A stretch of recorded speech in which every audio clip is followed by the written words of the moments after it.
A system alert flashes. The story's protagonist, Charles Einhard, has appeared. The golden-haired hero looks on, calling the challenge utter recklessness. But our boy grins back with a fiery intensity, calling it courage instead. Charles vows to defeat him and walk the path of the Overlord. And our MC?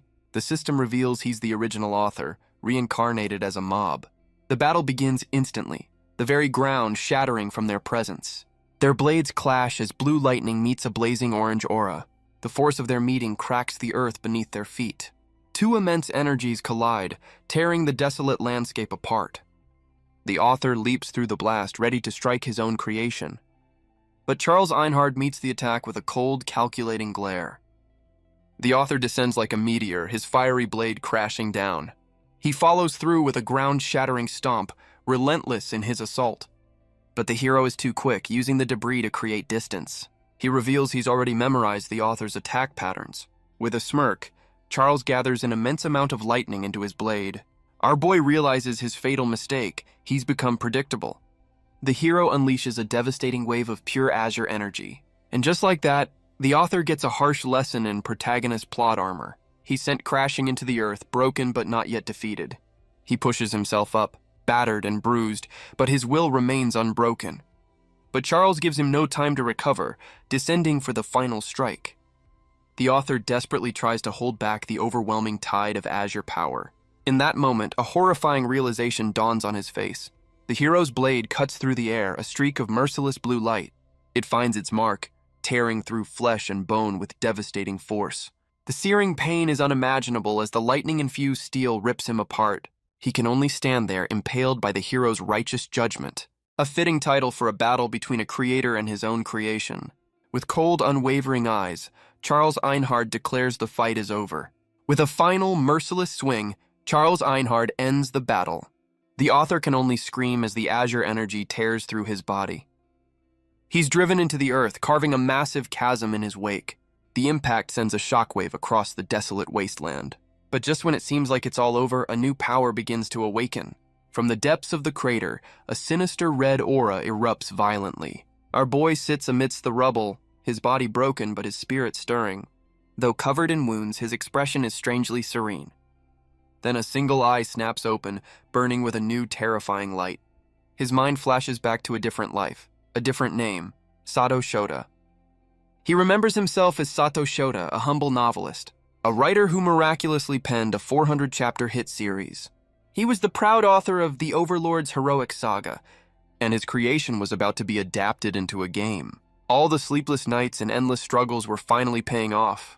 All he had to do was sign the contract placed before him. With a steady hand, he etched his name, sealing his destiny. He believed a brilliant future awaited him, but the universe is a harsh editor. In the next moment, he was inexplicably falling through the sky. His last thought was a single desperate question. Why? He remembers plummeting from a skyscraper, a scream tearing from his throat. The world below rushed up to meet him in a dizzying blur of lights. But the memory shifts. He's on a rooftop, looking up in utter confusion. A man in a sharp suit stood over him, offering some truly unhelpful advice. With a chilling smile, the stranger claimed this was all for Sato's own good. Sato begged for his life, his mind screaming that this man was dangerous. The man simply chuckled, repeating Sato's panicked thoughts back to him. A wave of confusion hit him. He hadn't actually said a word out loud. The stranger's face twisted into a horrifying visage, revealing he could read minds. And with that terrifying revelation, Sato was sent plummeting to his first death. The stranger's foot comes down with cold, deliberate force. It crushes Sato's fingers, breaking his desperate hold on the ledge. He cries out, a mix of agony and disbelief at the sheer cruelty. His grip slips, his knuckles white against the unyielding pressure. Rage boils over as he realizes this is truly the end of his life. His mind races with regret, for his mother, for his wasted efforts. But his greatest regret, leaving his own story unfinished. A single burning desire begins to form in the abyss of his despair. His hand clenches, not in surrender but in a final act of defiance. As he falls, fear is replaced by a ferocious, all-consuming will to live. His eyes burn with a new violet intensity, reflecting the flames of his rage. He clutches his head as an uncontrollable power erupts from his body. The ground explodes outwards, unable to contain his violent awakening. A pillar of pure destruction ascends into the blood-red sky. The inferno expands, turning the entire world into a vision of hell. He finds himself in a void, questioning the devastation he's just caused. The scene flashes to a city being consumed by the very same fire, and the man from the rooftop is there, looking down on him once more. The stranger is shocked, realizing Sato possessed the berserker trait. And suddenly he's being choked, completely at the stranger's mercy. The stranger seems almost ecstatic, marveling at the power Sato has unleashed. He promises that this newfound power will grant Sato a completely new life. A life inside the very world that Sato himself created. And with a cryptic farewell, the stranger simply lets him go. For the second time, Sato Shota plummets towards an uncertain fate. A voice echoes in the darkness, calling him by his old name. He slams into the earth, the impact a brutal re-entry into existence. He slowly comes to, the haze of death and rebirth clearing from his mind. But the world he wakes up in is not the one he left behind. A system window confirms his worst fears. He's been isekai'd into his own novel. The full weight of his situation crashes down on him. But he's immediately pulled from his thoughts by a sound from the woods. A monstrous bear barrels towards him, its roar shaking the very ground.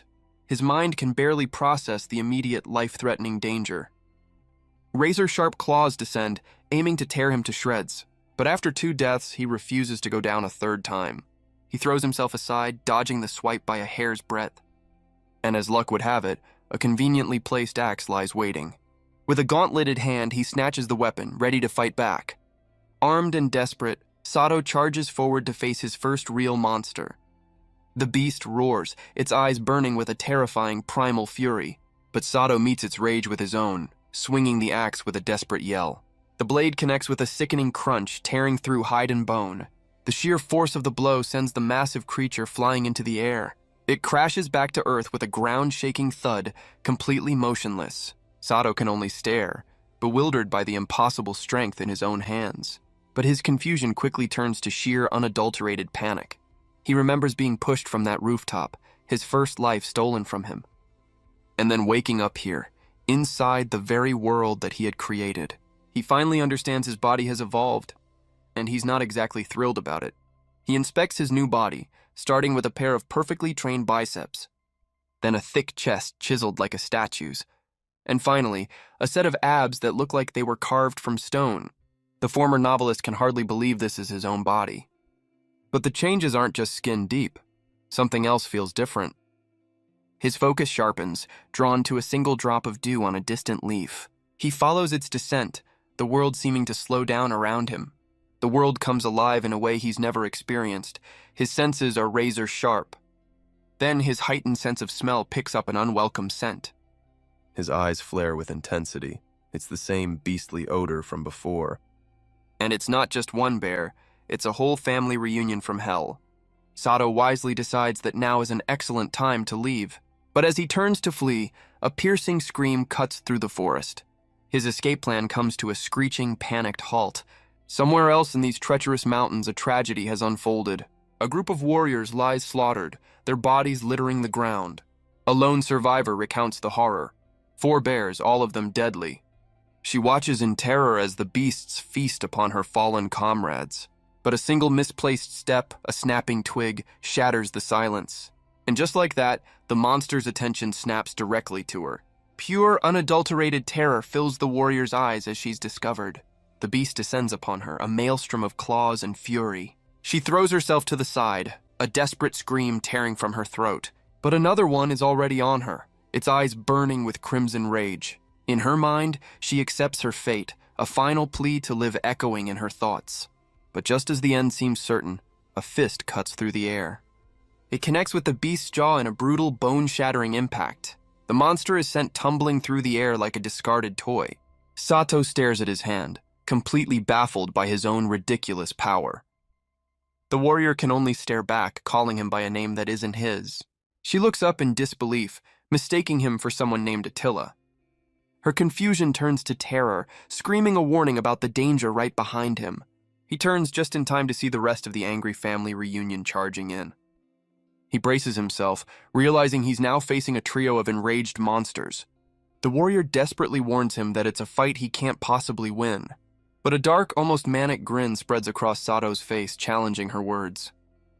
The beasts let out a deafening roar, their eyes burning with primal rage. Her warning only fuels his desire to test the limits of his new power. He slams his fist into the ground, shattering the earth with raw power.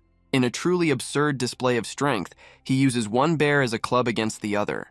He swings his makeshift club with brutal force, counting his first victim. With a feral look in his eyes, he leaps towards his next target. The second beast can only roar in defiance as he descends upon it. He lands another devastating blow, taking down the second monster in a blur. 2 are down, but the third is already stirring, refusing to stay beaten. Sato doesn't hesitate, driving his fist directly into the beast's skull. The sheer force of the blow sends the creature reeling backwards. And with a final decisive strike, this family reunion is officially cancelled. He lands firmly on the ground, his whirlwind assault finally over.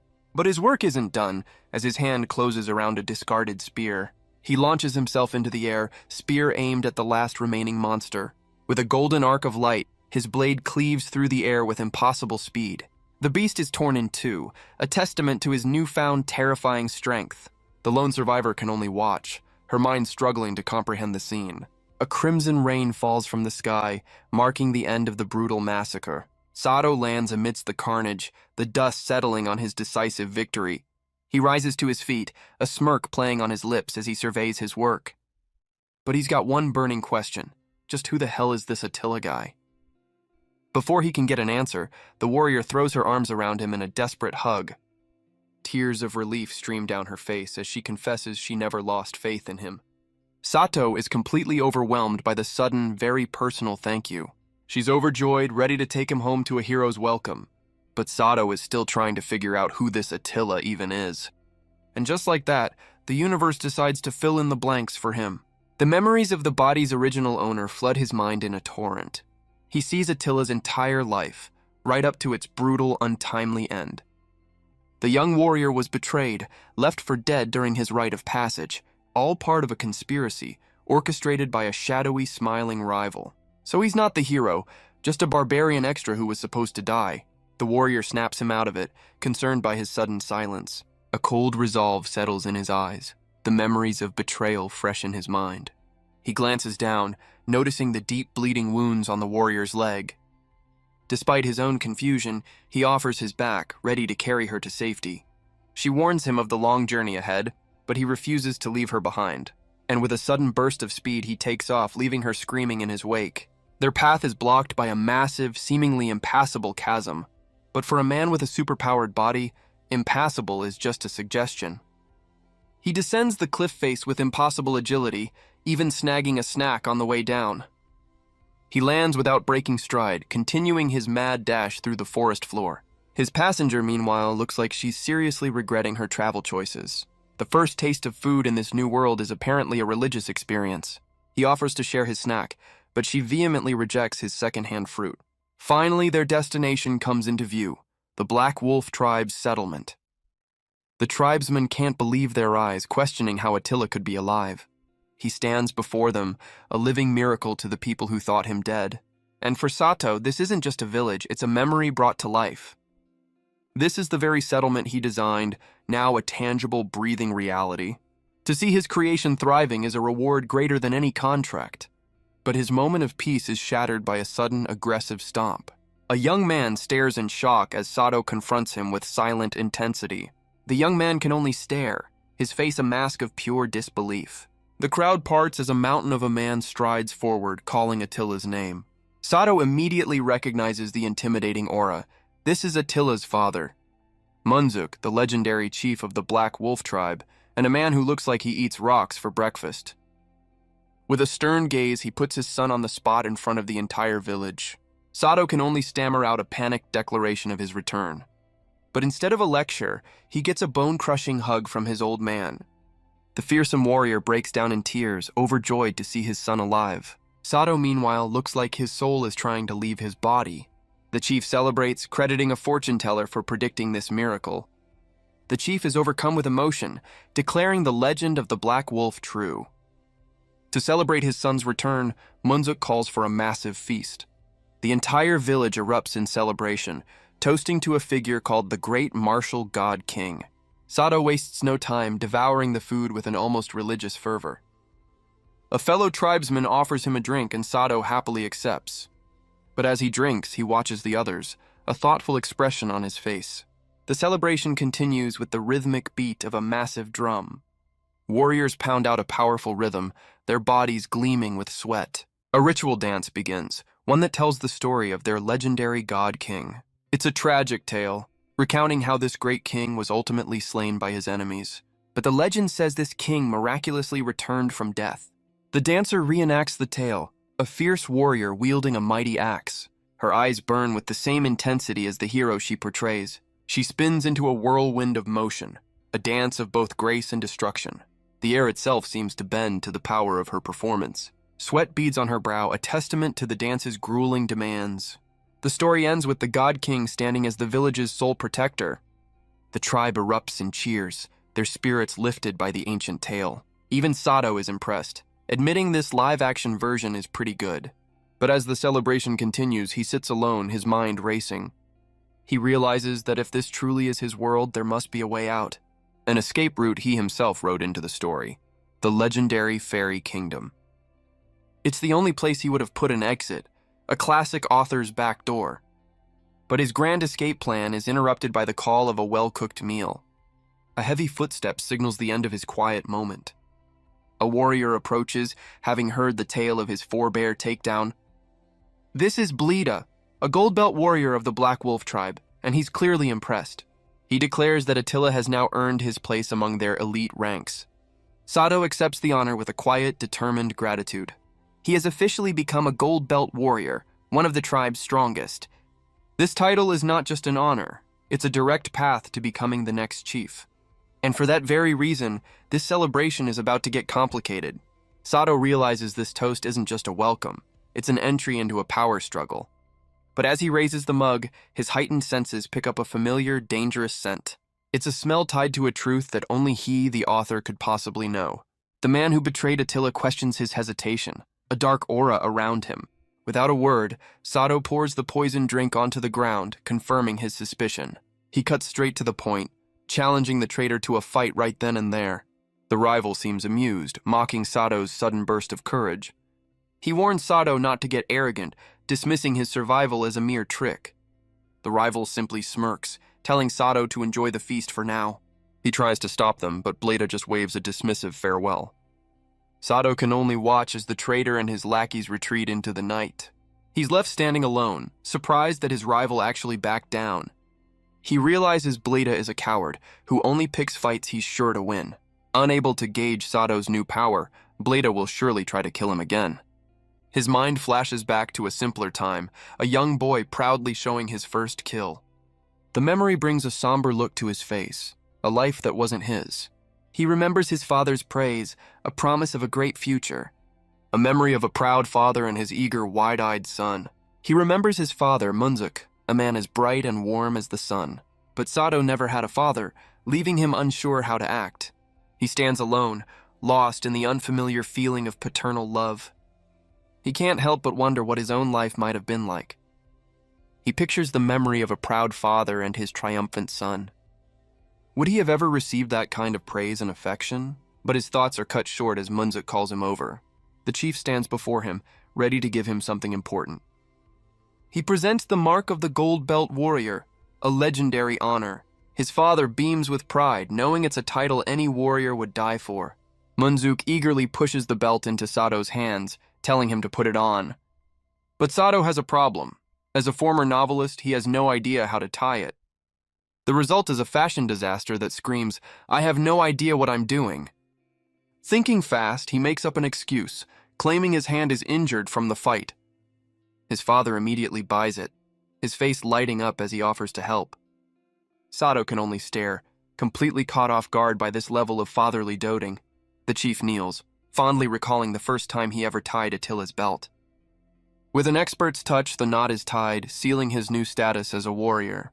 He looks up at his son with immense pride, acknowledging his long and difficult journey.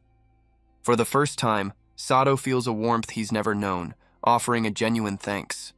But Sato can only stare back, completely unequipped to handle this level of affection. His father tells him to show some joy, ruffling his hair with embarrassing enthusiasm. Munzuk is baffled by his son's modesty, roaring that this is an unheard-of accomplishment. The entire village echoes the sentiment, cheering for their young hero's return. Sato knows, however, that this honor wasn't earned by his own hands. He's living another man's life, reaping the rewards of another's struggle. But as he looks at the celebration, a small, genuine smile finally appears. For the first time in this world, he allows himself to feel truly happy. His father raises his mug high, proposing a toast to the warriors of the Black Wolf. And in a thunderous roar, the entire tribe joins him in celebration. For a guy who was just murdered twice, he admits this life isn't half bad. But the celebration is cut short as a mug hits the ground with a crash. Sato's eyes widen in shock, the festive mood instantly shattered. His father, Munzuk, suddenly collapses, writhing in unimaginable agony. Sato can only scream out as he watches the legendary chief fall. The fearsome warrior's face twists into a monstrous, inhuman visage. Without a second's hesitation, Sato rushes to his father's side. But his mind races. He knows the drink wasn't poisoned. He holds the chief, desperately calling out to the man he just met. A single agonizing question hangs in the air. Why? A guttural roar tears from Munzuk's throat, his face twisting into a demonic mask. Sato can only watch in horror, a terrible realization dawning in his eyes. A system window confirms it, a status ailment called berserk. The chief lashes out blindly, a whirlwind of rage against his own people. The other warriors struggle to contain him, their faces grim with understanding. But Sato's mind races, realizing Blada's plan was never this simple. The joyous celebration instantly turns into a scene of chaos and terror. Blada isn't just targeting the chief, he's targeting everyone the chief cares about. The plan's true cruelty is revealed, to make Munzuk destroy his own village. A cold, burning fury settles over Sato's face. This is unforgivable. The chief is completely lost to the rage, his eyes burning with a demonic red light. Sato desperately tries to reach him, screaming for his father to break free, but his punch is stopped cold. Caught in an unbreakable iron grip, the berserk chief retaliates with a brutal backhand, sending his son flying. The force of the blow sends a shockwave of pain through Sato's body. He realizes with dawning horror that his father can't hear him at all. The sheer, overwhelming power of the chief leaves him floored. So much for that family reunion. But the chief's power isn't just raw strength, it's something more primal. He summons the spirit of the Black Wolf, the tribe's legendary guardian, and now that legendary power is aimed directly at his own son. Sato is slammed into the earth, the ground itself cracking from the sheer force. He struggles to his feet, the pain a brutal reminder of the chief's power. He realizes his own strength is nothing compared to the berserk warrior. Amidst the chaos, a young boy rushes to his fallen mother's side. He desperately tries to pull her up, begging her to stand, but she's too weak, telling him to save himself and leave her behind. The berserk chief turns his attention to them, a new target in his sights. The mother can only scream, a final, desperate plea for her son to run. But the boy stands his ground, armed with nothing but a small blade. With tears of fear and determination, he vows to protect his mother no matter the cost. The berserk chief brings his fist down, a blur of red, destructive energy. But Sato intercepts the blow, his own power flaring to meet the unstoppable force. He praises the boy's bravery, earning a grateful cry of his new name, Attila. He orders the other warriors to get the family to safety, taking charge of the chaos. The tribesmen quickly escort the mother and son away from the battlefield. Sato clenches his fist, a violet aura gathering as he prepares for a real fight. He meets the chief's next attack head-on, their fists colliding with explosive force. With a confident smirk, Sato declares that he's finally caught the rampaging chief. But he knows just stopping Munzuk is a laughably naive thought. And Munzuk proves him right, his demonic power surging to a whole new level. Sato's eyes widen in shock. The chief's speed is unbelievable. A blur of motion grazes his ear, a sharp sting of pain following. Blood trickles down his neck, a painful reminder of his father's power. Munzuk roars, his fist glowing with the fury of a sun-gone supernova. The blow connects, sending Sato flying with a brutal fatherly love tap. Spitting blood, he realizes there's no room for hesitation anymore. He catches the next punch, his grip like iron against the chief's wrist. A dark aura flares around him as he makes a grim decision. With cold resolve, he accepts that there is only one way this can end, because the man in front of him is no longer his father, but a monster. He parries the blow, but the chief's monstrous strength is relentless. A brutal right hook sends blood flying, rattling Sato to his core, but he answers back with a devastating blow of his own right to the jaw. The exchange leaves him reeling, the taste of iron filling his mouth. Refusing to back down, he gathers his power for another assault. But the chief's body begins to glow, revealing a new, terrifying power. Sato realizes with dawning horror that his attacks aren't even scratching him. Munzuk's eyes burn with demonic light as he prepares to end this. They trade blows in a blinding flurry, a maelstrom of father-son bonding, but the chief's overwhelming power drives him face first into the dirt. Sato lies broken in the crater, completely at the mercy of his father. The villagers can only watch in horror as their hero is beaten down. But even now, Sato refuses to stay down, pushing himself back up. A fire of pure defiance burns in his eyes, refusing to be extinguished. His mind flashes back to a lesson from his father about what it means to be a warrior. He knows the real Munzuk would never want this destruction. He thinks about what his father would do in this very situation. And with newfound resolve, he plants his feet, ready to fight back. He decides to honor that memory, activating a skill called heroic strength. With a furious roar, Sato charges forward, ready to meet his father's rage with his own. He puts every ounce of his newfound power into a single desperate punch. The blow connects with enough force to rattle the chief's very soul. It even knocks a tooth clean out, sending it flying through the air. The berserk warrior is sent crashing backwards, finally put on the defensive. But the effort leaves Sato with nothing left in the tank. His body gives out, the borrowed strength completely spent. He collapses to the ground, wondering if this is truly his limit. The chief rises, his fiery aura undiminished, turning towards his fallen son. Sato can only watch, completely helpless as the monster approaches. But something has changed. The chief looks down, a flicker of confusion in his eyes.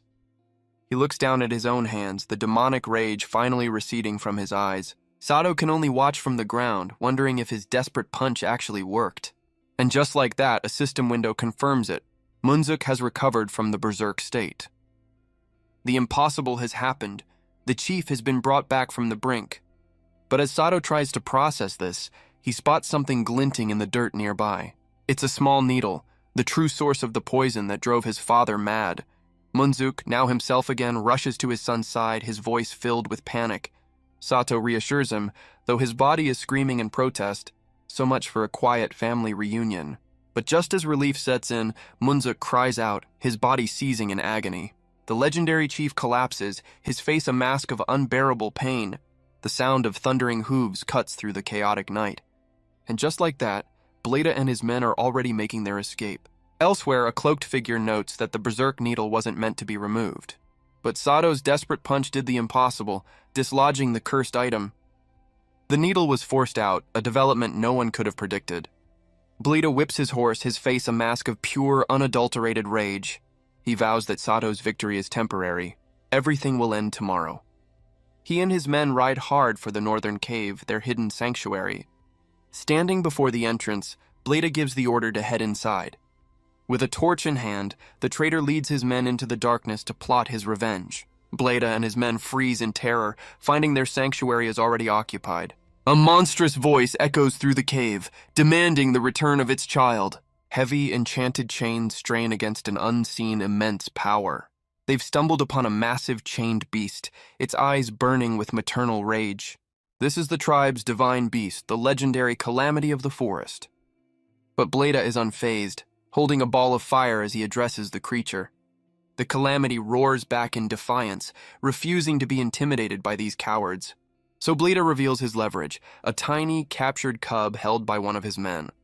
The little creature can only cry, proving Bleda's villainy has no lower limit. The mother beast thrashes against her bonds, screaming for them to stop this cruelty. With the beast's child as a hostage, Bleda gives his final, cruel command. The calamity can only roar in helpless fury, forced to obey the traitor's will. But back in the village, a familiar fire of defiance ignites in Sato's eyes. He wakes up in a bed, the morning sun a stark contrast to the night's chaos. A splitting headache is the first reminder of his brutal father-son beatdown. He sits up, realizing he must have been unconscious for quite some time. But he's not alone. His father, Munzuk, is awake in the bed right next to him. Sato's concern immediately shifts to the chief, asking if he's all right. Munzuk reassures him, admitting he's paralyzed but otherwise fine. So, just a little paralyzed. With a heavy heart, the chief apologizes for the destruction he caused while berserk. Sato vehemently defends his father, placing all the blame on the traitor Bleda, but Munzik refuses to accept the excuse, consumed by guilt over his failure to protect his people. He declares himself unfit to be chief, a statement that shocks Sato to his core. Sato realizes this is exactly what Bleda wanted, to break the chief's spirit completely. But the chief's resolve is firm, insisting that his actions were unforgivable. Their serious conversation is interrupted by a sudden commotion just outside the room. The door flies open as a tidal wave of villagers comes pouring in. Both father and son can only stare, completely baffled by the chaotic scene. It turns out this is a get-well party, and the villagers are already arguing over the details. Apparently, bringing booze to a paralyzed man's bedside is a point of serious contention. A woman steps forward, declaring that thanks to Sato, the village is safe. She reminds the chief of the countless times he has protected them all. With the villagers behind her, she affirms their unwavering faith in their leader. Munzik listens, his head bowed, the weight of their loyalty hitting him hard. Through tears, she begs him to believe in them as much as they believe in him. The proud chief can no longer hold back his emotions, overwhelmed by their forgiveness. The other warriors join in, their fists raised in a powerful show of unity. All Munzik can manage is a choked, tearful thank you to his people. Sato watches the scene unfold, a quiet, satisfied smile on his face. But the tender moment is broken by a sharp, determined footstep. A warrior bursts in, his voice cutting through the fragile peace of the room. He delivers the horrifying news. The calamity of the forest is attacking the village. Sato's eyes widen. He knows exactly why the beast is on a rampage. Outside, the once thriving settlement is already being consumed by fire. The massive divine beast tears through the village, a whirlwind of white-hot rage. This was once a legendary guardian, a protector of the Black Wolf tribe. A creature the people once revered, now turned into an instrument of destruction. Munzik roars in disbelief, his face a mask of pure, helpless fury. He tries to force himself up, but his paralyzed body betrays his warrior spirit. Without hesitation, Sato rises to his feet, ready to go as his father begs him to wait. Munzik cries out in protest, calling the plan utter madness for a mere human. But Sato ignores him, calmly announcing he's borrowing his father's legendary axe. With the weapon slung over his shoulder, he vows to return it in one piece. His eyes burn with golden light as he promises to come back alive. The chief can only watch, his face a mixture of terror and disbelief. Sato steps outside into a vision of hell, his village consumed by fire. The calamity's roar echoes through the inferno, a sound of pure, unbridled rage. He arrives on the scene just as a villager points out the monster's location. And for the first time, he gets a good look at the beast. Yeah, it's huge. But before he can act, a group of warriors calls him out for being late to the party. But a familiar, treacherous voice cuts through the chaos, mocking his injured state. Sato roars out the traitor's name, his eyes burning with pure, unadulterated hatred. Bleda simply smirks, calling him naive and just as foolish as his father. But Sato is done talking, hefting the massive axe and demanding a fight. Bleda seems impressed, sarcastically praising the reincarnation of the God King. But he reveals that Sato's opponent isn't him, summoning his real weapon. A massive, shadowy paw cuts through the air with terrifying speed.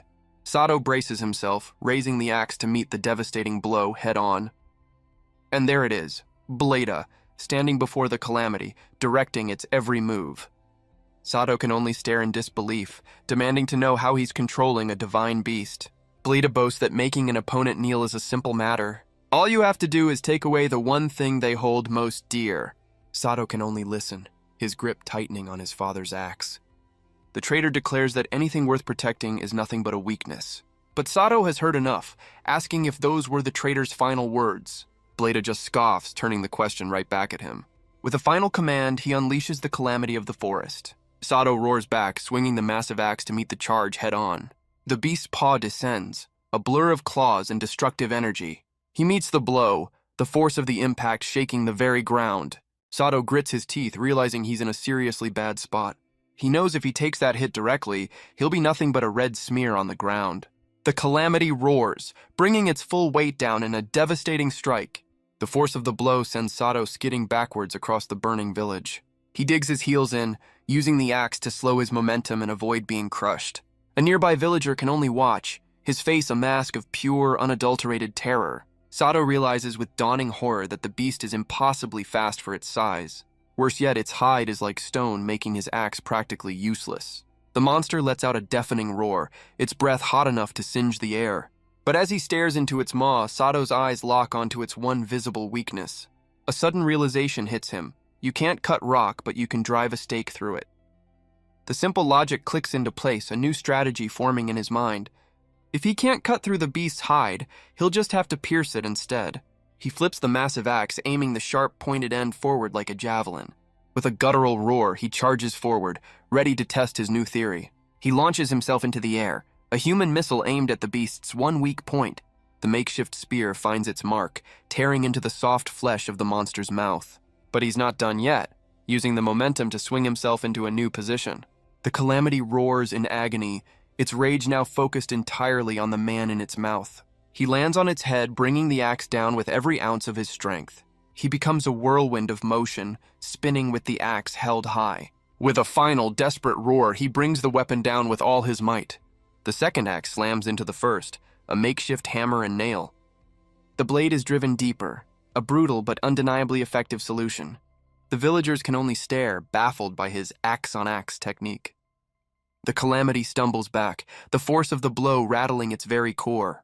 A final, agonized roar tears from its throat as the pain overwhelms it, and with a ground-shaking thud, the legendary beast finally falls. In the chaos, the traitor's henchman drops the cub, his leverage now gone. The mother is reunited with her child, her rage replaced by gentle relief. Bleda's face twists in fury, his master plan completely falling apart. With his trump card defeated, he orders his men to attack Sato directly. His archers draw their bows, ready to unleash a volley on his command. A hail of arrows rains down on Sato, who stands his ground amidst the flames. But our boy's eyes narrow, his focus absolute as he prepares to counter. In a blur of golden light, he deflects every single arrow with impossible speed. Bleda's men can only stare in horror, realizing they're not fighting a man, but a monster. Sato moves in a flash, his axe delivering a swift and brutal end to the first henchman. He becomes a whirlwind of death, cutting through the traitors with merciless efficiency. With a powerful kick, he sends another of Bleda's men flying, his assault relentless. He moves like a storm of golden light, his father's axe a blur of motion. With the grunts out of the way, Sato declares this is the end, calling Bleda out directly. The traitor raises his own axe, a sinister purple energy swirling around him. His grip tightens, channeling his dark power into the weapon. With a look of pure malice, Bleda accepts the challenge, daring Sato to come at him. The two warriors face off across the burning battlefield, a silent, deadly standoff. The villagers watch in confusion, wondering why neither of them is making a move. But one of them understands the real battle has already begun. This is it, a final duel that will decide the very fate of the Black Wolf tribe. Sato's eyes narrow, his body coiled like a spring, ready to unleash hell. Bleda raises his axe, his eyes glowing with a sinister purple light. With a single, earth-shattering step, the traitor closes the distance instantly. Sato can only watch in shock as Bleda vanishes into thin air. He reappears in a flash, his axe already descending for the kill. The purple blade connects, drawing first blood from Sato's shoulder. Sato is thrown back, the force of the blow staggering him completely. He can't understand it. Bleda's movements are impossibly fast. The traitor doesn't give him time to think, launching another assault. Sato realizes with dawning horror that he can't dodge this next attack, and just like that, fresh blood stains the battlefield. Bleda mocks him, calling him a fool for thinking brute force alone could win. The traitor boasts that he's more than used to dealing with clumsy strength. Sato is forced on the defensive, barely blocking the relentless flurry of strikes. He struggles to keep up, his own axe feeling slow and heavy in his hands. He grits his teeth, realizing he doesn't even have an opening to counterattack. Bleda offers some backhanded praise, impressed by his high-speed defense. But his eyes narrow, a clear sign that he's about to end this little game. In a flash of purple light, the traitor vanishes from sight completely. Sato's eyes widen in shock, unable to track the impossible speed. Bleda reappears in a blur, roaring that he will be the one to claim victory. Bleda descends like a phantom, his purple axe aimed for the final blow. Sato admits that Bleda is his superior in both skill and experience. But after surviving a beatdown from his berserk father, this is nothing. The traitor's speed seems almost slow compared to the chief's raw power. With a surge of power, Sato tightens his grip, ready to counter. He meets the attack head-on, a clash of gold and purple light. The force of the blow sends a shockwave through Bleda's body. The traitor is sent tumbling backwards, his perfect assault shattered. The villagers erupt in cheers, apparently new to how final battles work. But Sato knows better, his eyes fixed on his opponent, ready for the next move. Bleda lies on the ground, seemingly defeated by Sato's overwhelming power. But instead of crying out in pain, the traitor begins to laugh maniacally. Sato demands to know what's so funny, his patience completely exhausted. The traitor simply says he was waiting for his real plan to take effect. He reveals a horrifying truth. His axe was coated in berserk poison. And Sato knows exactly what happens when that poison enters your system. The realization hits him like a physical blow, his face twisting in fury. Bleda's final twisted plan is to make Sato destroy his own village. A dark energy begins to creep in as Sato fights the poison's influence. He can feel it taking hold, his very blood turning against him. His eyes flare with a terrifying light as he fights the poison's grip. He screams in agony, his body racked with convulsions as the dark energy takes hold. The villagers can only watch in horror as their hero begins to transform. Bleda roars in triumph, wishing a beast's death upon his fallen rival. The last trace of humanity vanishes, replaced by the feral eyes of a monster. His mind reels, his body burning as the poison rewrites his very being. But a voice cuts through the chaos, a familiar beast calling him by his new name. The calamity reveals he now harbors the soul of the sovereign, which is news to everyone. It explains that he can hear its voice because he's now more beast than man. The divine beast opens its jaws, offering a gift to its newfound kin. Sato can only stare, his mind reeling from the divine beast's words. From the beast's mouth, a legendary sword emerges, pulsing with purple energy. It's the divine sword of the God King, a weapon named Mihyul. He takes the blade, its immense power flowing through his very veins. The calamity roars, telling him to fight for the soul of his tribe. And in that moment, a new fire ignites in Sato's eyes. He remembers his purpose, to fight for those he must protect. A system window confirms it. The sword nullifies all status ailments. So much for Bleda's poison plan. The berserk poison fades, replaced by the pure power of the divine weapon. The villagers can only watch, completely baffled by this sudden, miraculous recovery. Bleda can only stare in disbelief, wondering why his poison isn't working. But Sato just calls out his name, his new power radiating with the calamity spirit. The traitor's confidence shatters, his face a mask of pure, unadulterated terror. With a confident smirk, Sato declares that it's time to end this, once and for all. He moves with impossible speed, closing the distance in the blink of an eye. Before Bleda can even react, a flash of steel draws first blood across his face. The divine sword cuts through the air, a blur of merciless purple light. He doesn't give the traitor a moment to breathe, pressing his assault with blinding speed. Bleda can only scream in denial because apparently divine sword wasn't part of his plan. The blade finds its mark again, tearing through flesh with righteous fury. The divine sword sings through the air, a final beautiful note of destruction. Bleda can only stare, recognizing the legendary blade that has sealed his fate. The sword finds its home, tearing through the traitor with the calamity's righteous fury. A spectral wolf erupts from the blow, the very soul of the tribe delivering judgment. And with a final, shuddering breath, Bleda collapses, his ambition bleeding out into the dirt.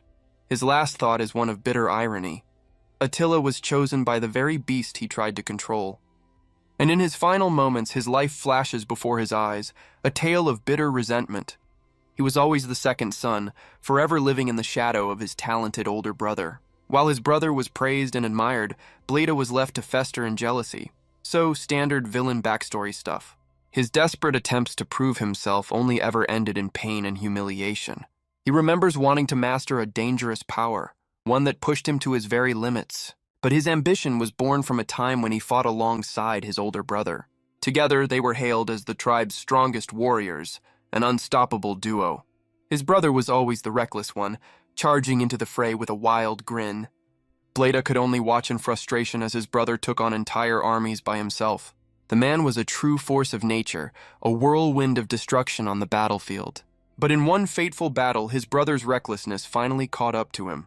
Bleda screams a warning, rushing to his brother's side as the tide suddenly turns. An enemy's blade cuts through the chaos, landing a devastating, unexpected blow. And Bleda could only watch in horror as his brother was cut down before his very eyes. He remembers being wounded in battle, a sacrifice made to protect his brother. His brother was a legendary warrior, a man with a wild mane of white hair. After the battle, Bleda demanded to know why he was being sidelined from the next fight. But his brother could only offer a somber, regretful apology. He was told his injuries were too severe. His time on the battlefield was over. Instead of being praised for his sacrifice, he felt his place had been stolen. And as a new war began, his brother left to fight without him. Bleda was left behind, his belief in their partnership completely shattered. In his final moments, he screams that no one could possibly understand his pain. He dies convinced that Munzuk and the tribe were the true villains all along. In his final moments, Bleda roars that his pain is why he'll destroy everything. He screams for the world to get out of his way, a final desperate cry of rage. But Sato has heard enough, cutting off the villain's final monologue. With burning eyes, he tells the traitor to take responsibility for his own choices. He won't let a man like Bleda hurt his family or comrades ever again. With a final, decisive step, he prepares to deliver the final judgment. He roars out his vow, a promise to protect the people he now calls his own. Bleda can only scream in defiance, his purple energy flaring one last time. But Sato's golden roar of justice completely overwhelms him, and in a final clash of wills, the traitor's ambition is finally extinguished. With his last breath, Bleda can only think of his lost brother. Sato's final blow lands, ending the traitor's ambition in a flash of light. The villain collapses, his life and his twisted plans bleeding out. He finally admits he knew his brother was only trying to protect him. But all he ever wanted was to hear they could fight together again. Sato lands with a heavy thud, the ground itself marking his victory. He stands over the fallen traitor, the silence of the battlefield deafening. His eyes are cold and steady, the weight of his actions settling in. The villagers finally process the scene, their disbelief turning into cheers.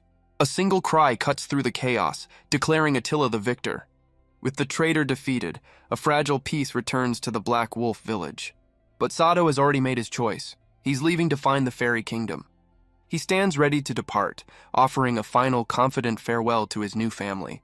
The villagers protest, begging their new hero to stay and become their next chief. But Munzuk steps in, bluntly stating that Attila is not fit for the role.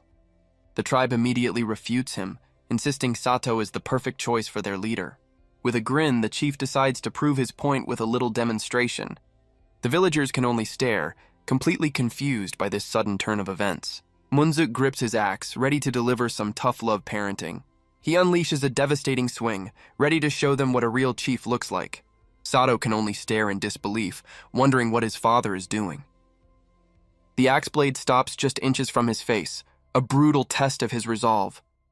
He demands to know what his father is thinking, his voice laced with panic. But Munzuk simply praises his splendid reaction to the sudden attack. He critiques Sato's stance, noting it's still soft and full of openings. Sato is left completely speechless by this very hands-on performance review.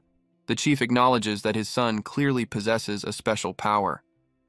He declares that being entrusted with the divine sword is proof of a great destiny. He looks his son in the eye, calling him by his true name, Attila. And he offers one final lesson. A person's soul is tested in the face of despair. Munzuk explains that Bleda's downfall came when he lost the radiance of his soul. He tells his son to forge his mind, body, and spirit like tempered steel. Sato listens, the weight of his father's words settling in his gaze. The final lesson is simple: never lose that inner light no matter what happens. In the quiet morning light, Sato finally accepts this man as his father. With a confident smile, he promises to return and begins his journey. But he's stopped by a familiar face, the warrior he saved, whose name is Ireku. She tells him she's making a promise, her words hanging in the air. Before he can react, she lunges forward, grabbing him from behind.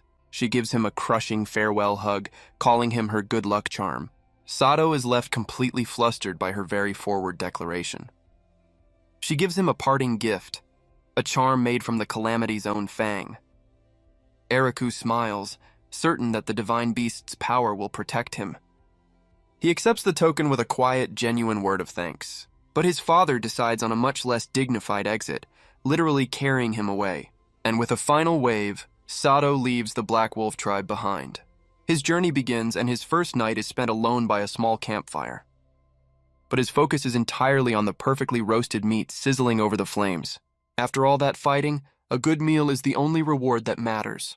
And with a happy grin, he finally digs in, ready for the road ahead. but his well-deserved meal is interrupted by the unmistakable sound of a hungry stomach. He peers into the darkness, a nervous sweat breaking on his brow. His expression shifts to one of pure, unadulterated annoyance. With a sigh, he calls out to the woods, asking how long he's been followed. And the culprit is none other than the calamity's cub, looking pitifully hungry. Sato repeats his question, clearly not in the mood for a travel companion. The little beast peeks out from behind a tree, trying its best to look innocent. He gives it a firm order, telling the little creature to go home. But the cub takes this as an invitation, happily prancing towards the campfire. Sato tries to reason with it, insisting he can't take it along on his journey. The cub's purr is less of a purr and more of a rumbling engine. With a sigh, Sato offers up his dinner, telling the creature to eat and leave. But the cub latches onto his arm, refusing to let go of its new food source. A scream of pure frustration rips through the quiet forest night. The little beast isn't just eating the meat, it's trying to devour his entire arm. Sato stares in horror at his hand, now completely covered in divine beast drool. He decides this savage creature is not his problem and makes a break for it. But he stops, turning back with a sudden, uneasy feeling. The cub promptly throws up, and Sato's reaction is nothing short of primal terror. He flees in panic, leaving the dejected little beast all alone in the woods. The cub offers him its regurgitated meal, but Sato vehemently refuses the gift. But his escape was short-lived, and now he's stuck with a very clingy travel companion. He stares into the night, trying to understand the little beast's sudden attachment. And as he looks down at the sleeping cub, a realization finally dawns on him. It's not him the cub is attached to, but the scent of its mother on the charm he carries. He remembers the cub's capture, a helpless pawn in Bleeda's cruel and twisted game. He recalls the calamity's desperate fight, a mother's love against impossible odds. The little beast sleeps soundly, completely unaware of the danger it represents. So much for a solo trip. Sato can only sigh, realizing this troublesome situation has no easy solution. He watches the sleeping cub, a bead of sweat rolling down his face. His journey just got a lot more complicated. He smirks, recalling the calamity's self-important role as the sword's guardian. He muses aloud that this little creature is a guardian beast too in its own way. The cub just sits there looking adorably clueless and drooling a little. But when it looks again, Sato has vanished, leaving only an impression in the grass. The little beast panics, scrambling around in a desperate search for its new friend. It waddles through the forest, clearly distraught at being abandoned so suddenly. Finally, it stops in a clearing, completely and utterly alone in the vast woods. The cub's face crumples, its eyes welling up with heartbreaking tears. Well, that's just emotional warfare. But a familiar pair of boots steps back into the clearing, unable to stay away. Sato returns, holding up the fang charm and asking if this is what it's after. He explains that he can't give the charm back, but he has another idea. Using a strip of cloth, he fashions a small bow around the cub's neck. He offers the makeshift collar as a gift, a sign that it can stay. With his new companion in tow, Sato finally continues his journey. He gives one last warning, telling the little beast to keep up or be left behind. The cub's eyes well up with pure, unadulterated joy at the invitation. It scrambles forward, its tiny paws kicking up dust in its excitement. The little creature waddles as fast as it can, determined not to be abandoned again. It looks up at its new companion, a happy, panting grin on its face. Sato yells back a warning, already settling into his new role as a reluctant dad. With a grin, Sato leads his new companion on a mad dash through the forest. Their journey takes them through a winding mountain pass, a long road ahead. But they're not alone. A single, watchful eye follows their every move from above. Elsewhere, a woman in red observes them through a scrying orb, a crow on her shoulder. She's intrigued by the warrior who could break the berserk needle's curse. This is the witch, Batri Elizabeth, and she wonders where this man has been hiding. With a dangerous smile, she admits her interest has been officially piqued. Her familiar takes to the sky, its mission of observation now complete. But its spying career comes to an abrupt end as Sato announces their arrival. Below them lies their first destination, a bustling town, the next step on his path. Their first stop is a local tavern, a place for rest and information. The calamity's cub, meanwhile, is already devouring a steamed bun. Sato looks on in horror, worried the little beast is going to choke. But his attention is quickly stolen by the arrival of his own meal. A mountain of perfectly steamed buns, a welcome sight for a weary traveler. Between bites, he asks the bartender for any info on the fairy kingdom. But the man has never heard of it, a dead-end Sato was expecting. He recalls the little he wrote, a sanctuary, a floating island in the North Sea. Frustrated, he realizes he never fleshed out the details in his own novel. The bartender is just shocked he finished the food, while Sato regrets his lazy writing. He remembers that to reach the North Sea, he must first pass through a land of giants and dragons. A gauntlet of terrifying monsters stands between him and his goal. The sheer scale of the task gives him a splitting headache. So much for a simple escape plan. But his question about the fairy kingdom has drawn some unwanted attention. A group of local drunks find his quest absolutely hilarious. Sato's expression remains cold, completely unimpressed by their mockery. One of them declares that the fairy kingdom is nothing but a childish fantasy. He tells our boy to stop dreaming and face the real world, calling him an idiot. With the cub on his shoulder, Sato calmly tells him to mind his own business. The drunkard's bravado vanishes, now telling Sato to just hurry up and leave. The drunkard threatens to turn the cub into a hot pot, which is a terrible idea. The little beast proves him wrong, sinking its teeth right into his finger.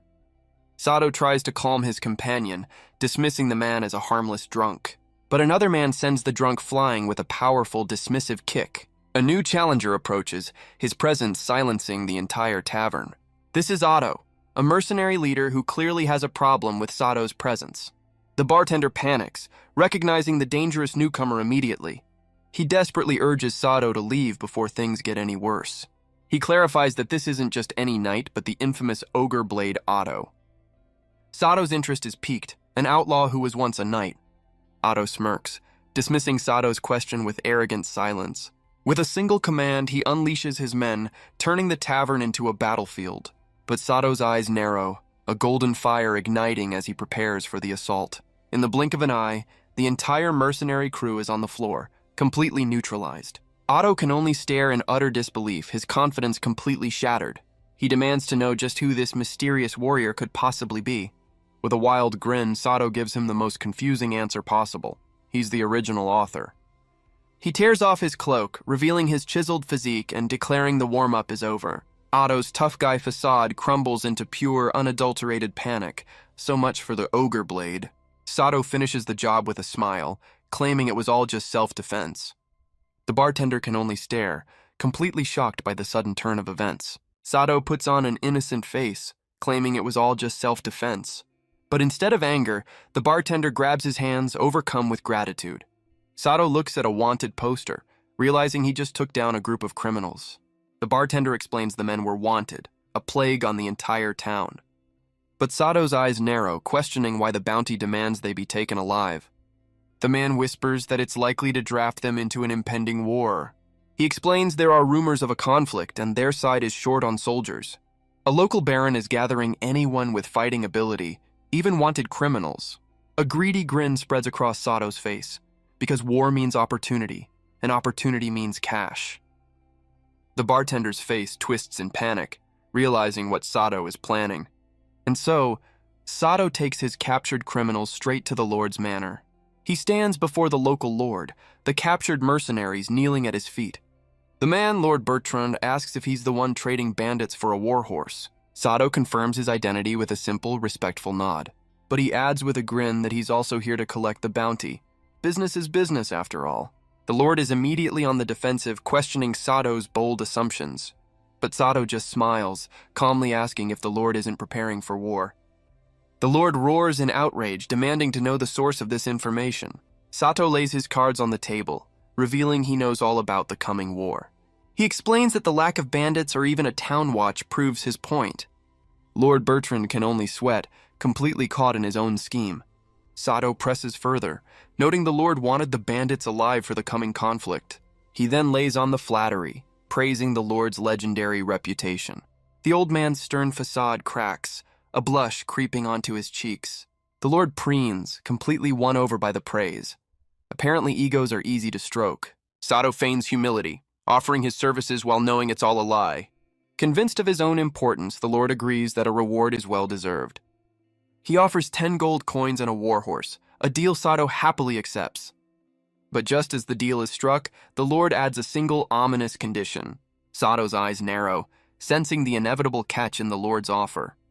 The Lord reveals his price. Sato and the mercenaries must join his army.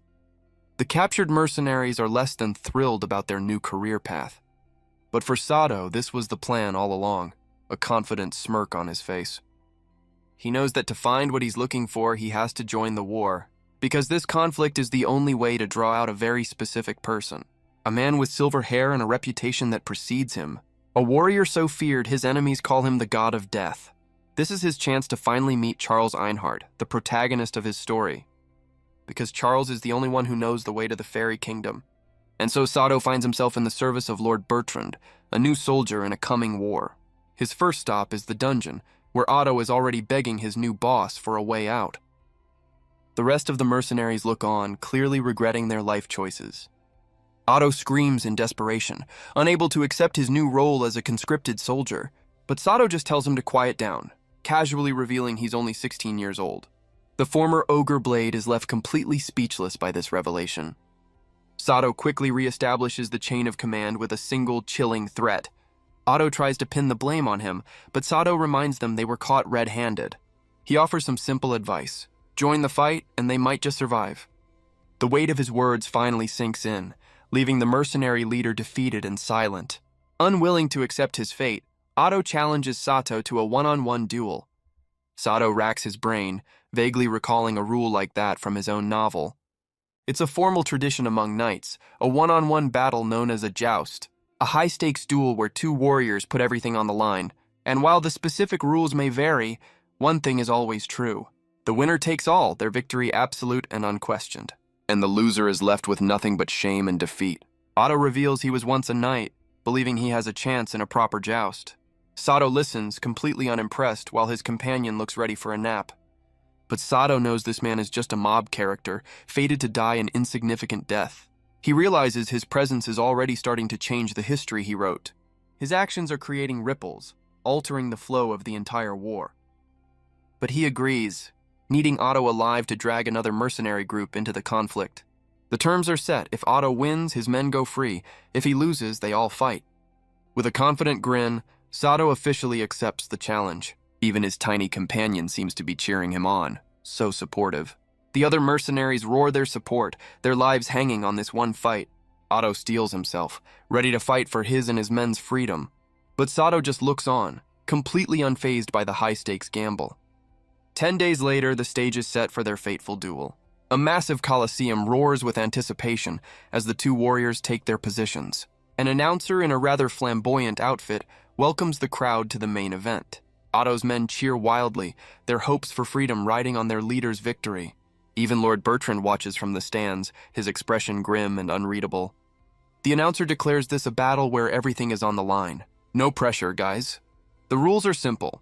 Two knights will face each other with lances at the ready. On command, they will charge forward with everything they have. Through the slit of his helmet, Otto's eyes are filled with grim determination. But Sato's gaze is just as steady, completely unfazed by the spectacle. The goal is to land a single decisive blow, shattering armor and will alike. The announcer declares the only rule that matters. The first to unhorse their opponent is the victor. In this arena, social status and past titles mean absolutely nothing. This is the joust, a battle where the strong take everything from the weak. The announcer plays to the roaring crowd, building the tension for the coming clash. With a final, determined glare, Sato prepares for the signal to begin. The announcer throws his hands out, officially calling the two knights to the field. The heavy thud of hooves on stone echoes through the Colosseum. Otto enters the arena, his reputation as the ogre blade on the line. But his own men scream for his death, clearly not fans of his leadership. And watching from the crowd, the witch Battery Elizabeth notes how hated the man truly is. Her companion is left completely flustered by her sudden appearance. She simply puts a finger to her lips, enjoying the silent chaos she's caused. She admits she doesn't care about the politics. She's just here to see little Attila. And just like that, the entire section of the crowd is completely smitten. So much for tough guys. But the announcer quickly moves on, calling for the next challenger from the west. Sato enters the arena, his legend already growing as the warrior who captured a mercenary corps alone. He eyes the lance in his hand, a weapon he's clearly not accustomed to. In the stands, Otto's men scream for their captain to win, their lives hanging in the balance. Even Otto seems embarrassed by their very public, very desperate display of support. The two warriors finally face each other, and Sato calls out his opponent's name. Sato offers a backhanded compliment, admitting the armor doesn't look half bad, but Otto just smirks, telling him to enjoy his confidence while it lasts. The announcer strikes a pose, declaring the moment everyone has been waiting for has arrived. It's Attila of the Black Wolf tribe versus Otto, the infamous demon sword. With a final dramatic flourish, he gives the signal for the duel to begin. He thanks the roaring crowd for their patience, his face a mask of pure showmanship. The introductions echo through the arena, pitting the barbarian against the former knight. A red flag drops, and with it, the battle is officially underway. The two warriors charge, their horses thundering across the stone floor in a blur of motion.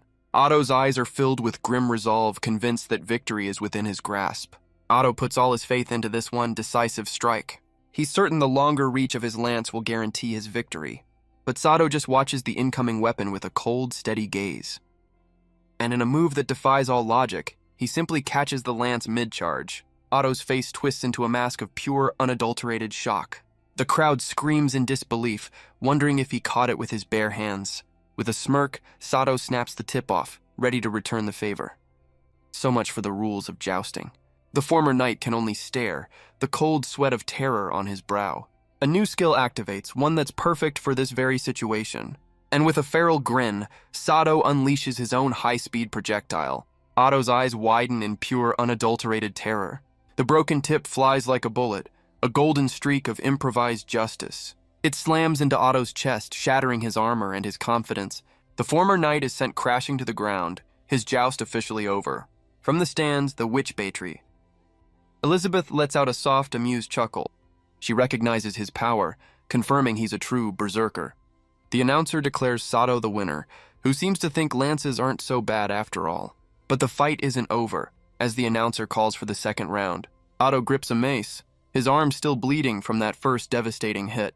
The reality of his situation finally sinks in, his bravado replaced by sheer panic. The two warriors charge, ready for the second and final round. Sato grits his teeth, vowing to end this by knocking Otto off his horse.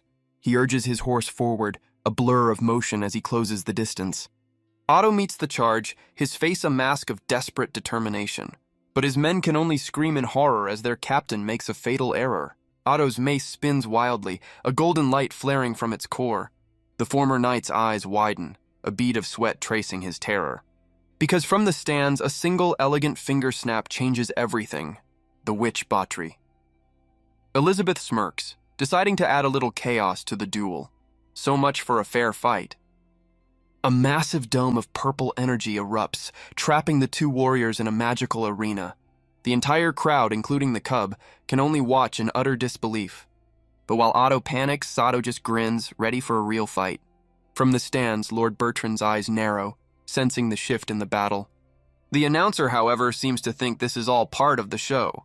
Suddenly, Sato's horse begins to thrash wildly, completely out of his control. He realizes instantly that this is no accident. He can feel the faint trace of magic.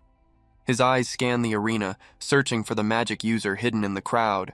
And the witch Beatrix Elizabeth just smiles, enjoying the chaos she's sown. Otto's men can only watch in confusion as their opponent's horse goes berserk. But Otto sees this as a gift from the gods, his one and only chance to win. He swings his mace with everything he has, aiming to end this now. But Sato grits his teeth, refusing to be thrown by some cheap magic trick.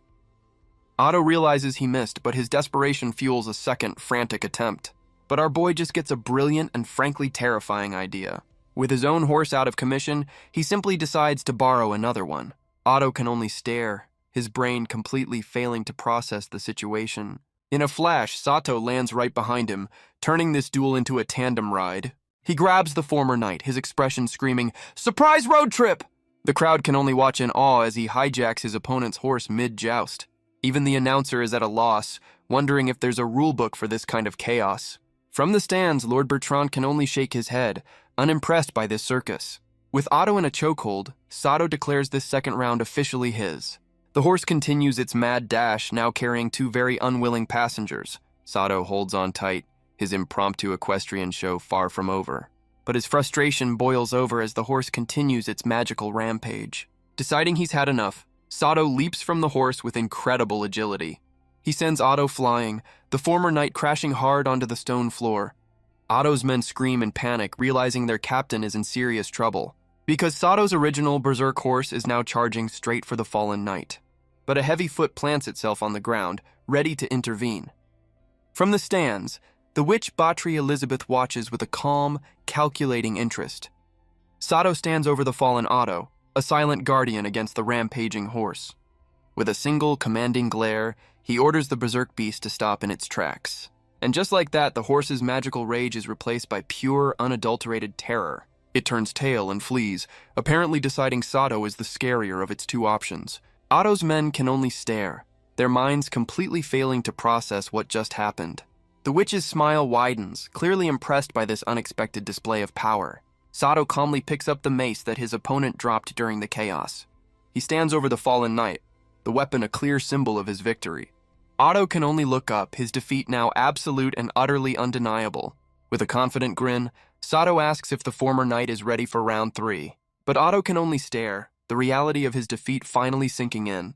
Instead of finishing him, Sato offers a hand, ready for a proper fight.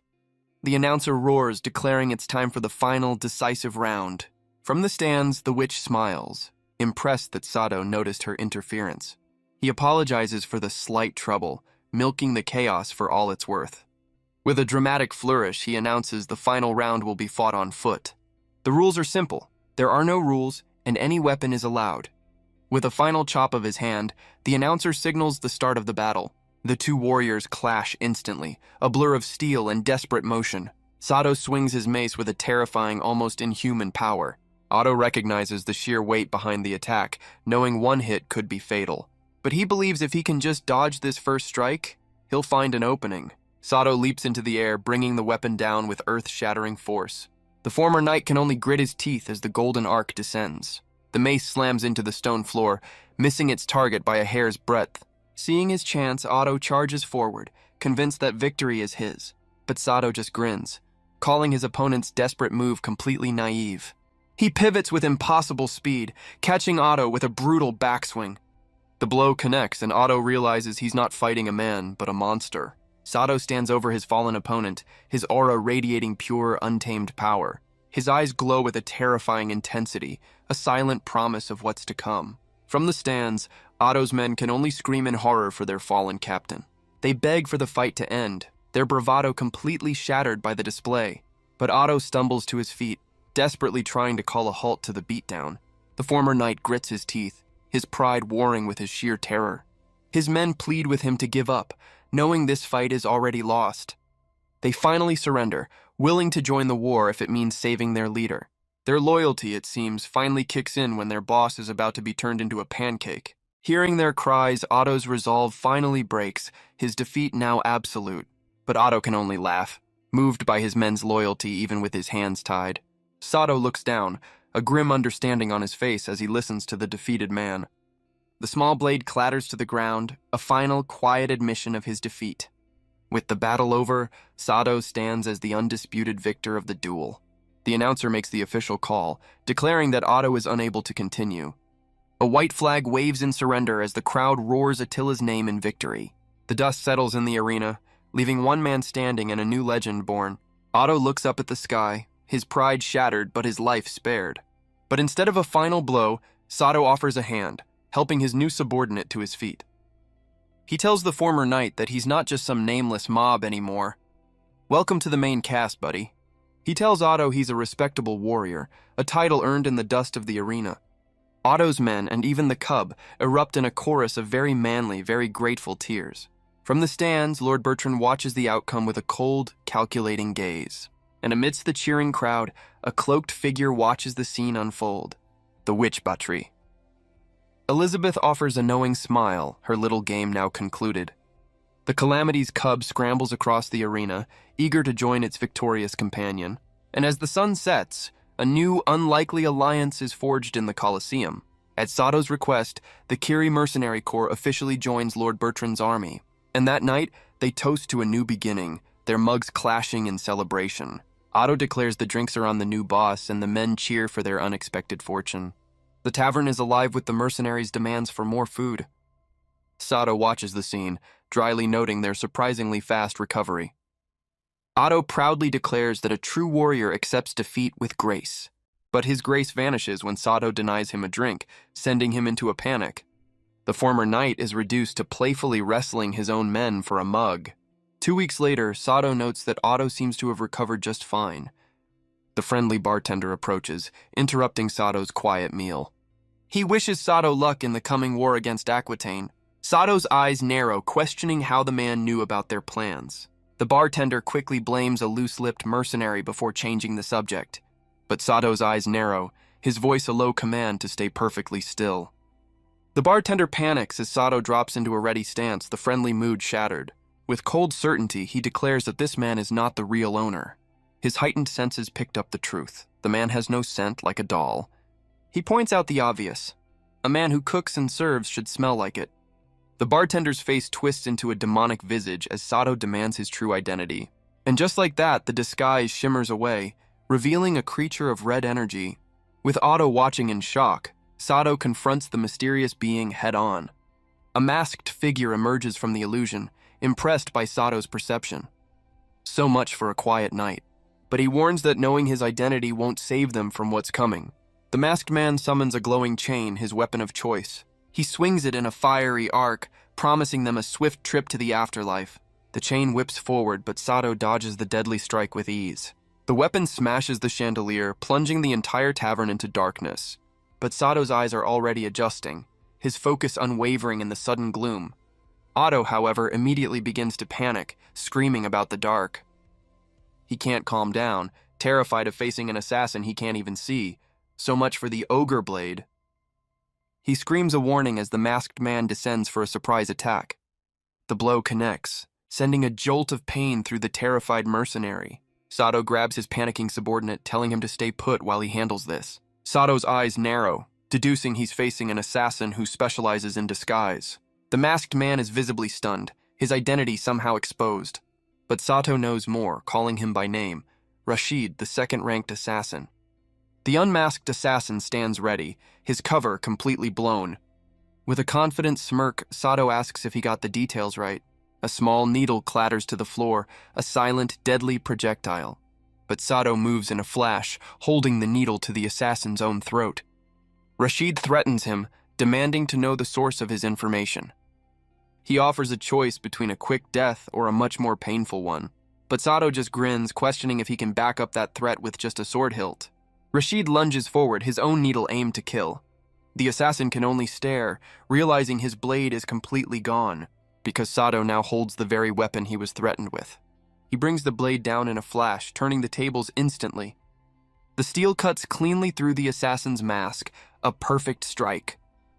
The mask shatters, falling to the floor in 2 useless pieces. With his identity exposed, Rashid can only stare at his opponent. He screams in disbelief, demanding to know how Sato tracked his movements. Sato calmly reveals the secret, the distinct smell of hashish. The assassin realizes his own habits gave away his position in the dark. So much for being stealthy. Sato explains the faint scent of hashish was on all of his hidden weapons. The assassin can only stare, his mind reeling at being defeated by his own habits. With his spirit broken, Rashid collapses to his knees, admitting his utter defeat. But as Sato turns to leave, the assassin's eyes flare with a final, desperate resolve. He reaches out, desperately trying to stop his opponent from walking away. But Sato stops him cold, calling out a name that changes everything, Kassup. The assassin's face twists in a mask of pure, unadulterated shock. He demands to know how Sato could possibly know the name of his child. Sato just gives him a chilling grin, refusing to reveal his secrets.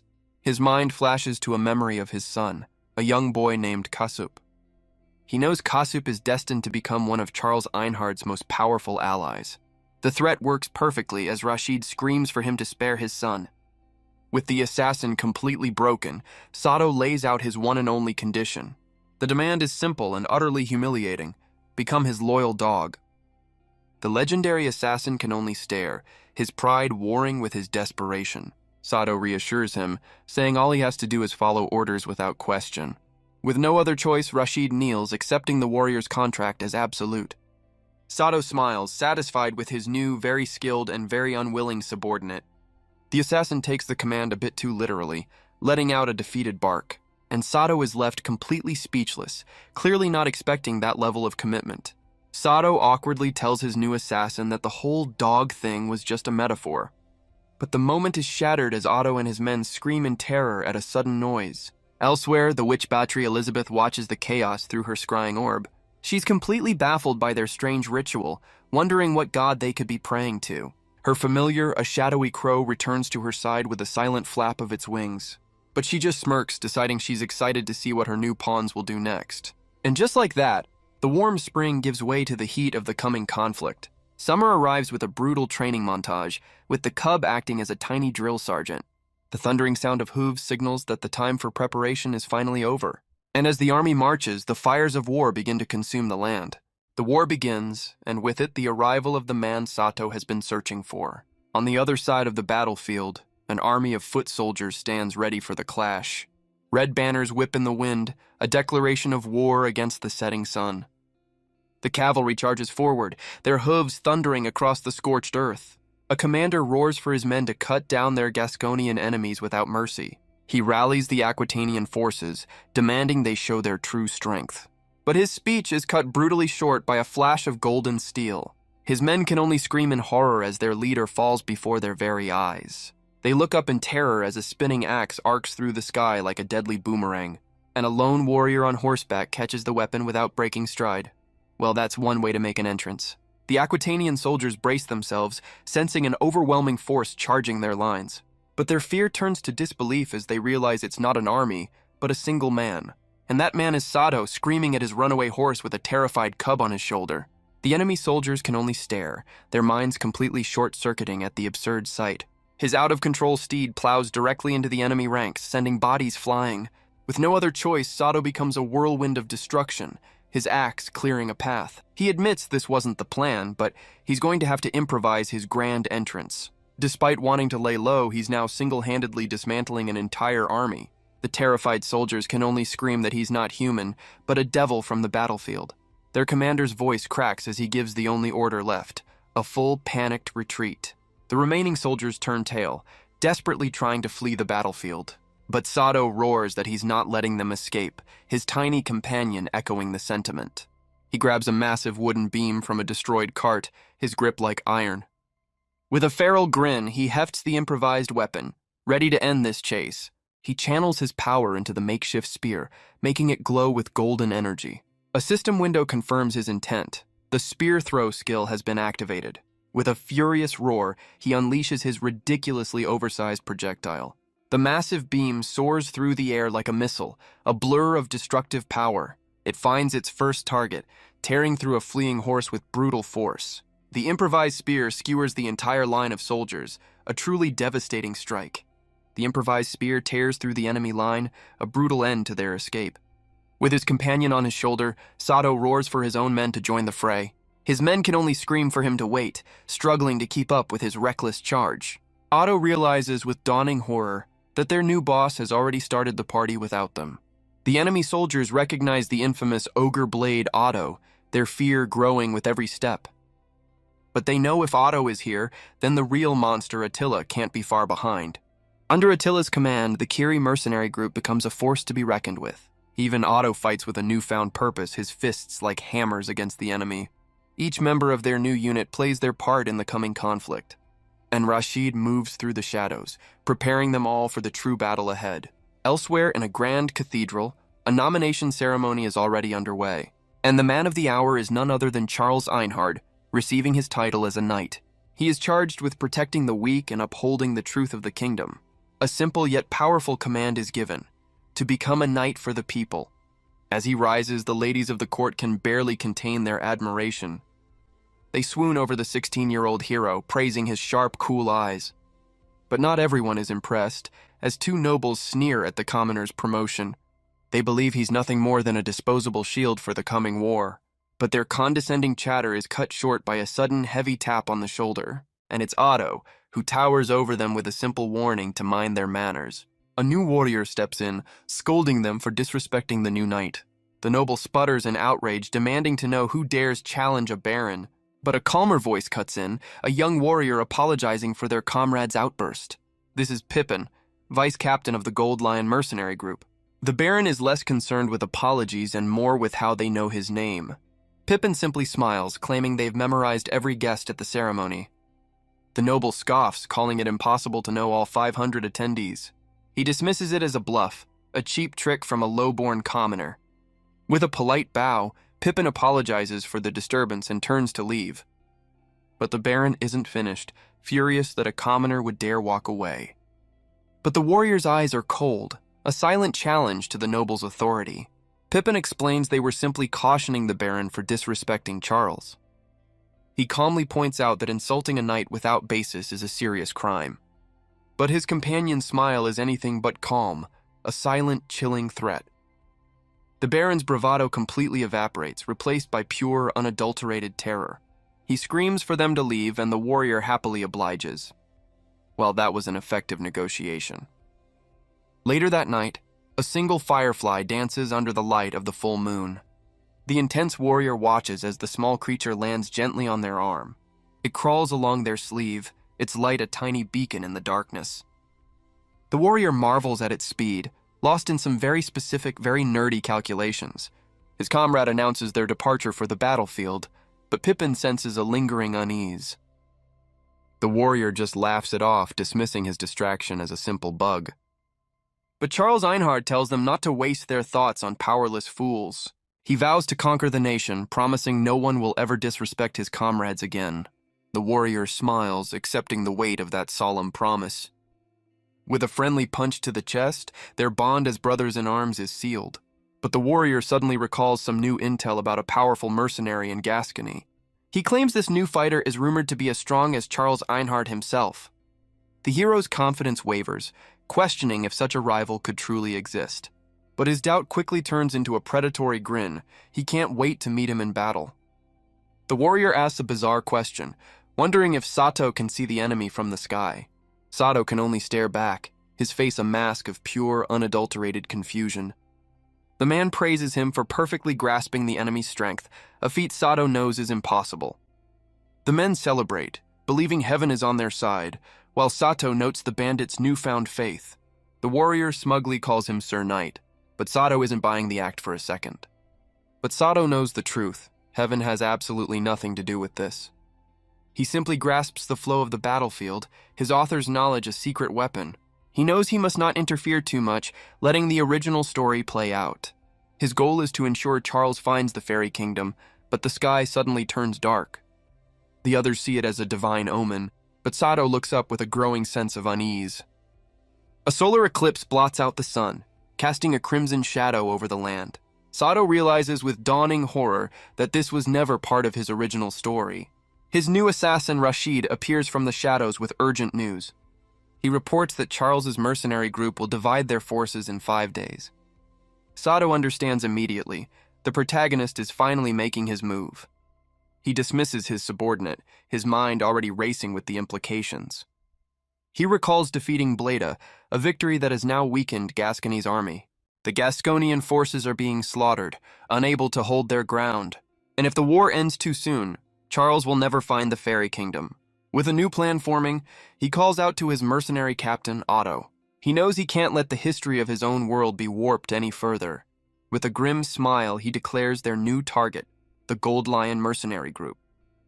Otto's reaction is a symphony of pure, unadulterated panic. He stammers in disbelief, questioning if Sato has completely lost his mind. The former knight points out they're a group of over 100 strong. He adds that their leader, Charles, is rumored to be just as strong as Sato. But Otto remembers the oath he swore after their duel, his fate already sealed. With a defeated roar, he agrees to follow his new boss into certain death. He tries to buy some time, listing all the preparations they'll need. But Sato just grins, telling him they're leaving immediately. So much for a 10-day notice. Otto can only stare back, his brain completely failing to process the command. Sato clarifies the plan. A small, elite team is deploying immediately, and Otto's reaction is less brave warrior and more primal scream. 5 days later, the southern front is a vision of fire and chaos. A group of Aquitanian knights look on in terror, completely caught off guard. Their commander realizes with dawning horror that this wasn't in the briefing. A blade flashes through the air, signaling the start of a brutal ambush. because the Black Wolf tribe has arrived to reinforce the Gasconian army. The knights find themselves facing a wall of furious, battle-hardened warriors. And the battle begins with a brutal, bone-shattering display of the tribe's power. A warrior of the Black Wolf tribe unleashes a furious, devastating strike. The battlefield is littered with the bodies of their enemies, a testament to their brutal efficiency. Meanwhile, at the Gold Lion mercenary encampment, news of the battle is just arriving. Charles Einhard learns that the legendary Black Wolf tribe has joined the Southern Front. His men react in shock, unable to believe the fearsome tribe has sided with Gascony. But Charles remains calm, listening as he's told of their rapid, unstoppable advance. He sees this not as a setback, but as a golden opportunity to prove his strength. With new resolve, he changes his unit's orders, redirecting them straight to the front lines. His men accept without hesitation, their loyalty to their leader absolute. Pippin confirms their readiness, a confident smile on his face as they prepare to move out. Charles entrusts the second unit to his most trusted men. He then gives the order for his own first unit to deploy immediately. He offers a final quiet warning to his vice-captain Pippin. But Pippin just scoffs, dismissing the very idea of his own demise.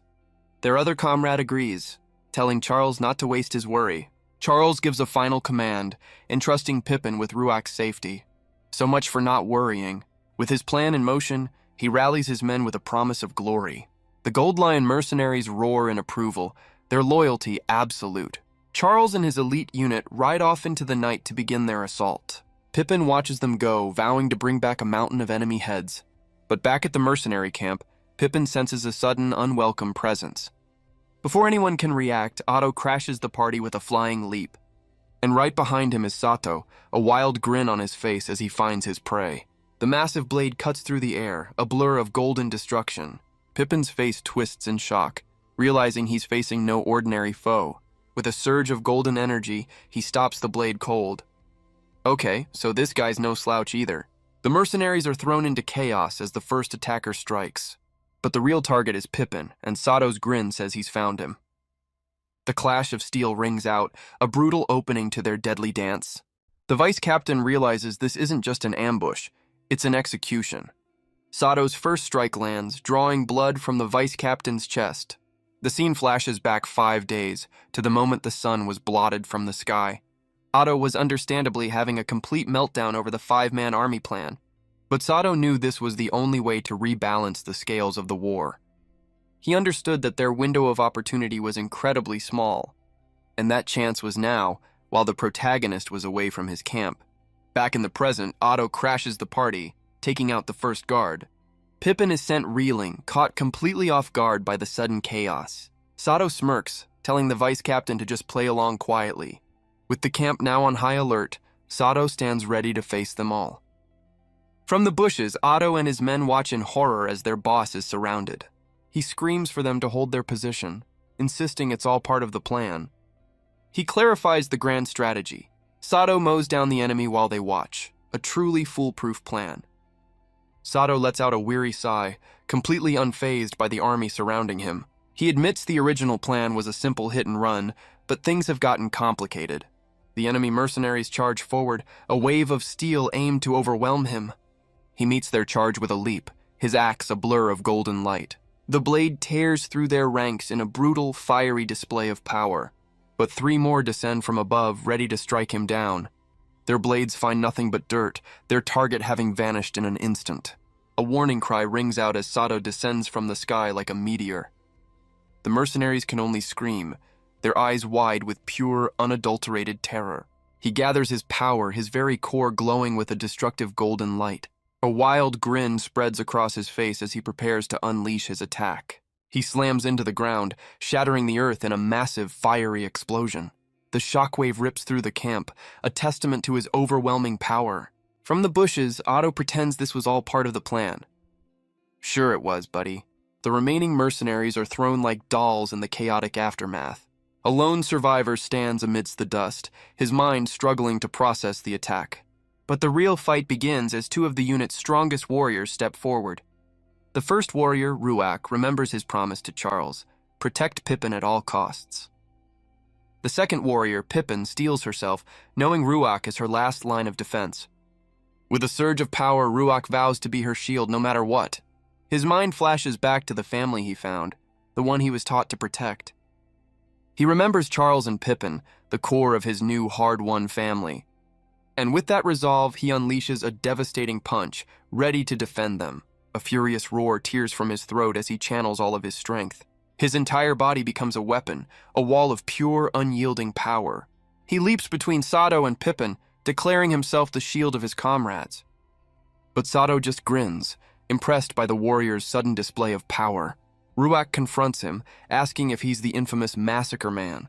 Sato just smirks, admitting the name is starting to stick. The warrior's grip tightens, his resolve hardening into steel. He introduces himself as Ruak, the assault unit captain ready to fight. With a look of pure determination, he vows to take Sato down. But Sato's grin is anything but worried. He looks absolutely thrilled. Ruak lets out a furious battle cry, channeling all of his power. He brings his weapon down in a massive, earth-shattering strike. But the blow only finds empty ground, Sato having dodged with impossible speed. Our boy is already in the air, ready to counter with a devastating attack of his own. He brings the axe down, its blade wreathed in a destructive, fiery aura. The blade connects, shattering Ruak's defense in a single brutal strike. The warrior can only scream as the force of the blow rips through him. Pippin cries out in horror, watching her last line of defense fall.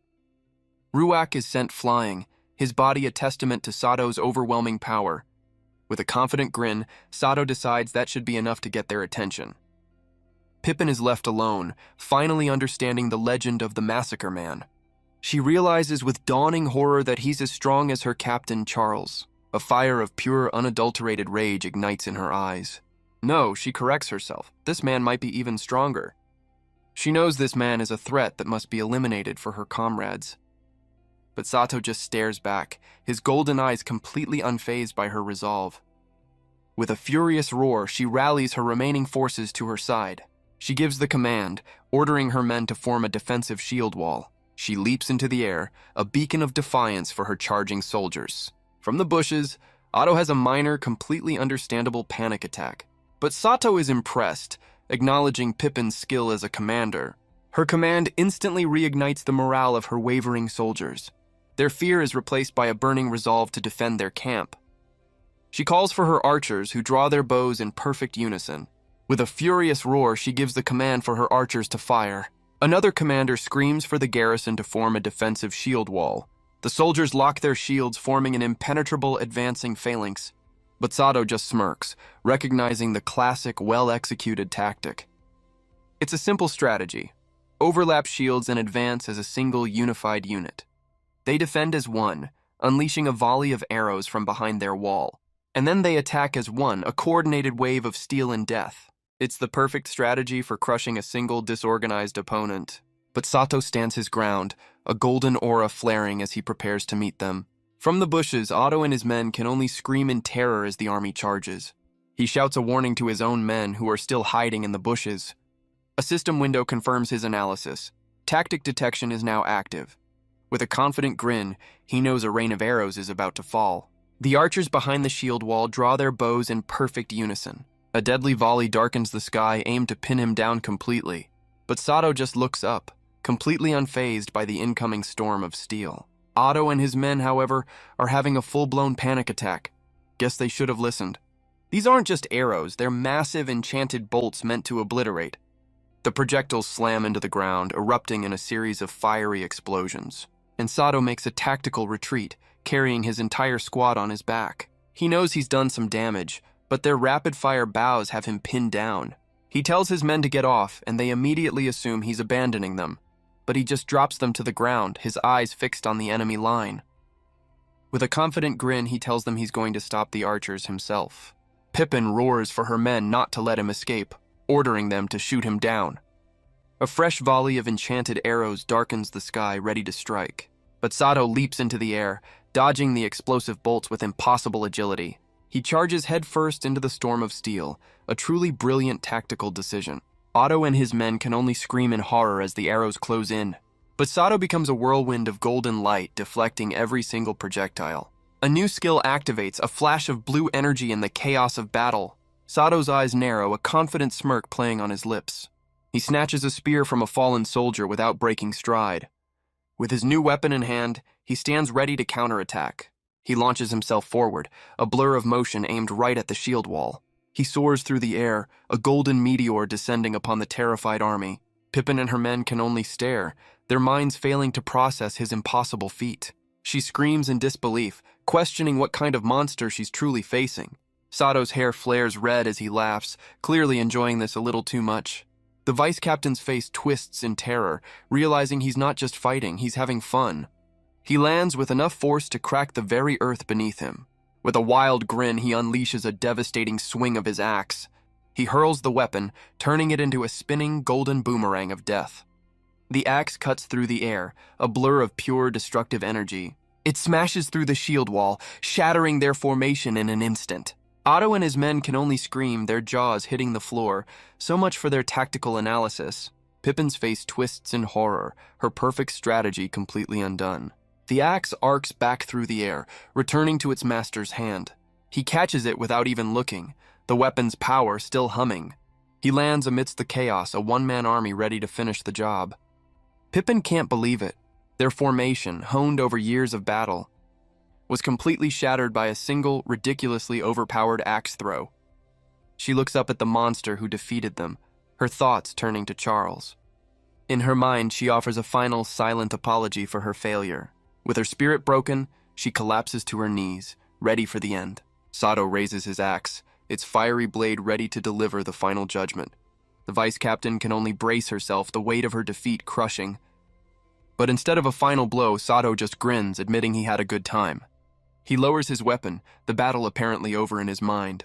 And with a final, casual turn, he walks away, leaving her to process her defeat.